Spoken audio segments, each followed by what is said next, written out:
Welcome back to the channel. We got week 15 Dom picks. Let's kick it off with a pivotal matchup on the AFC East side, the Buffalo Bills and the New England Patriots. A win for New England would pretty much lock up this division. For Buffalo, if they manage to win, that would make this interesting, but I'll still lean on New England's side because of that lighter schedule. As for this game, I'm taking Buffalo. Josh Allen has been playing like a man possessed, willing this team to victory each and every single week. And considering the last time these two teams met, when he had 2-3 turnovers, I believe we will see Josh Allen pay that back. Next up, we got the Jets and Jaguars. I'm obviously going to take Jacksonville. New York are probably going to be without both Tyron Taylor and Justin Fields. I'm not expecting Cooks to help uplift this Jets team over a Jacksonville Jaguars team that has a ton of momentum on their side as they look to win this AFC South division. Commanders and Giants, I'm rolling with New York. I feel confident in Jackson Dart and that offensive unit being able to take advantage of a Commanders defense that I thought was slowly turning the page. And on Washington's side, it's going to be tough being without JD, and then Zach Ertz is going to miss the rest of the season. How can they get going offensively after being shut out last week? Next up, we got the Chargers and the Chiefs. It is impossible for me to see KC not being in the postseason picture, but more than likely, that will be the case, as they can't afford to lose any games here down the stretch. I'm rolling with the Chargers. LA has a top defensive unit, and they rank in the top 10 for most sacks. Let's not forget, KC is down 3 of their starting offensive linemen. That will be difficult to overcome, as we saw this past Sunday. And on the defensive side for KC, we don't know if Trent McDuffie is going to be healthy enough to go in this one. That will be a tough loss to overcome, as the Chargers have weapons on the perimeter to take full advantage of that. If Chris Jones and the rest of those pass rushers in KC don't get active and get after Justin Herbert, it's going to be a long day. Browns and Bears, I'm taking Chicago.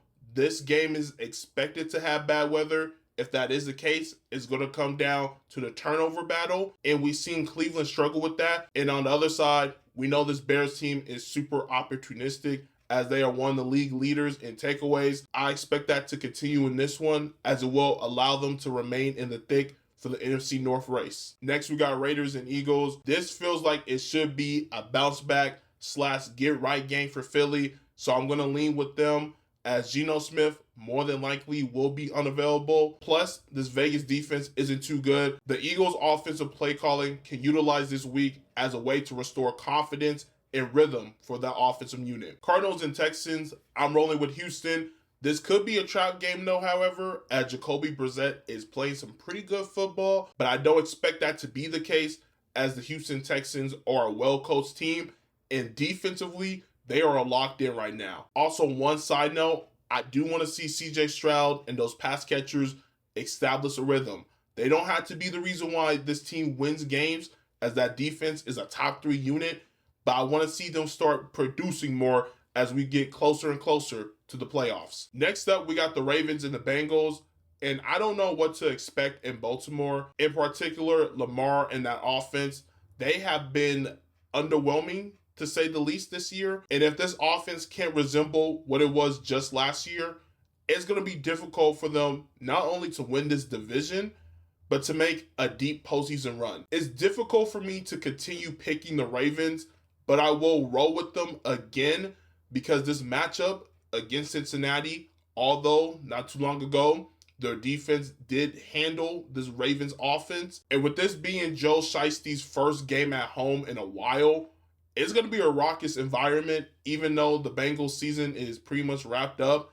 And if the Ravens want to continue their season, they're going to have to step up. Moving over to the afternoon slate, we got the Colts and Seahawks. I'm rocking with Seattle. They just have way too many weapons on both sides of the field. And in particular for Indy, their quarterback dilemma is very interesting. I'm not sure if Phillip Rivers will get the start here.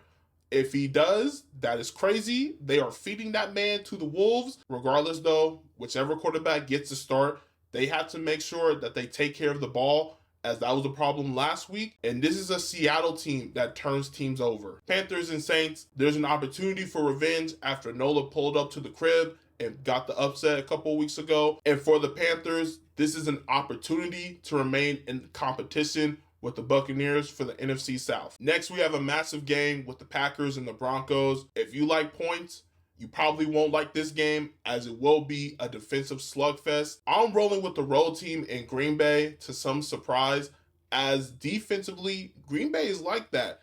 And when we look at Bo Nix and this offensive unit in Denver, they've been inconsistent. And even against some of the better matchups in favor of them, they haven't been able to take full advantage of that. And ironically, on the other side, Jordan Love and that offense haven't been consistent either all season long. But as of late, I love what I've seen from them. And I'm encouraged to believe that Jordan Love will be one of the reasons for why this Packers team is able to overcome a dominant Broncos defensive unit on the road. Titans and 49ers, I think this game is probably going to get ugly. I'm taking San Fran. They got there by a much needed break for them. And because of that, they should feel rejuvenated and ready to make that final push for the postseason. Next, we got the Lions and the Rams. For the Rams, they want to make sure that they stay in control of winning the NFC West. For Detroit, the division isn't out of the question. It will be a little bit tougher for them though. But most importantly, they need to stay in contention for a wild card spot. And they got their hands cut out for them. This Ram squad offensively is a problem. Devontae Adams is a touchdown machine in the red zone. Puka Nacua, he lines up any and everywhere on the field. Sean McVay utilizes him in so many formations. It will be problematic for a Detroit Lions defense that is banged up in the secondary. You don't have Terrion Arnold for the rest of the year. Unfortunately, Brian Branch goes down. We'll see if Kirby Joseph can make his return this week. Earlier in the year, I was encouraged by those backups. They had a great game, in particular against the Buccaneers. Now, looking back, I'm not sure how much of that was just bad Tampa. Nonetheless, they're going to have to get some stops, whether that be getting off the field on third or fourth down or just creating takeaways. On the Rams side, we need to focus on slowing down Jahmyr Gibbs. I'm not saying we got to take him out of the game, because Jahmyr Gibbs is one of those talented running backs where you can do all you can, but he's going to have an impact. We've seen it either be through the air or on the ground. In the games we've lost so far this year, running backs have given us some trouble. C-Mac from earlier in the year wasn't as efficient on the ground, but he was utilized a lot in the passing game, and we weren't able to find a matchup to cover him. And then a couple of weeks ago in Carolina, we saw the duo of Chuba Hubbard and Rico Dotto give us some problems. So yes, it will be crucial in slowing down Jahmyr Gibbs in the run game. But in addition, we need to find that matchup that can either slow him down or prevent him from being able to break out massive plays. I would not be surprised if this was a close, high-scoring game. If that is the case, I'm rolling with the Rams because I trust their defense more than Detroit, as I've literally seen them live by the embodiment of bend, don't break. The Lions will be able to move the ball against us. They're just too talented offensively, but I expect that Rams defense to make key plays, whether it be creating turnovers or getting off the field on third down and potentially a couple of fourth downs. Sunday Night Football, we got the Minnesota Vikings and the Dallas Cowboys. I'm rolling with Dallas.